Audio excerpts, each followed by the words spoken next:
So mga tol, alam po ng karamihan na naglaban to si angas ng Pinas Janril Casimiro at si Jonas Sultan nung buwan ng September 16, 2017 ginanap sa Cebu mga tol. Ay natalo to ang angas ng Pinas Janril Casimiro kay Sultan by unanimous decision. Samantala ay kakatapos lang din ang laban ni Jonas Sultan mga tol versus Frank Gonzales.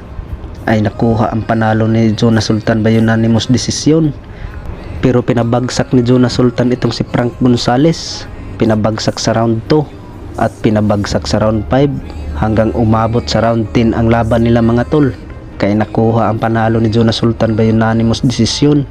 Nakita din sa karamihan mga tol ay bumagsak na itong si Frank Gonzales sa round 2, ay sumayad na sa luna yung gloves niya mga tol, ay niratratan pa rin ang solid na suntok ni Jonas Sultan, kaya hindi binalangan si Frank Gonzales mga tol, ay si Jonas Sultan pa ang nabawasan ng puntos.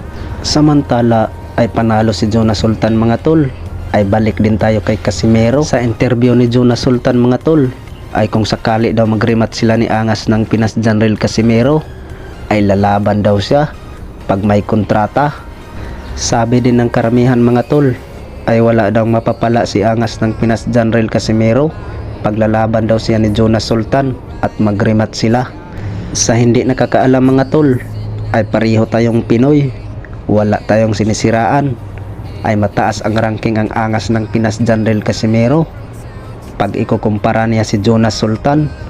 Samantala ay may paparating na laban ng angas ng Pinas Janril Casimiro ngayong buwan ng October 12. Ay gaganapin ang laban nila mga tol sa Ariake Arena, Tokyo, Japan. Kauna-unahan pa tong dayo ni angas ng Pinas Janril Casimiro sa bansang Japan. Sabi ng karamihan mga tol ay kailangang manalo si angas ng Pinas Janril Casimiro kay Yukimura Ogoni. Ay dami daw naghintay na makakalaban ang angas ng Pinas Janril Casimiro.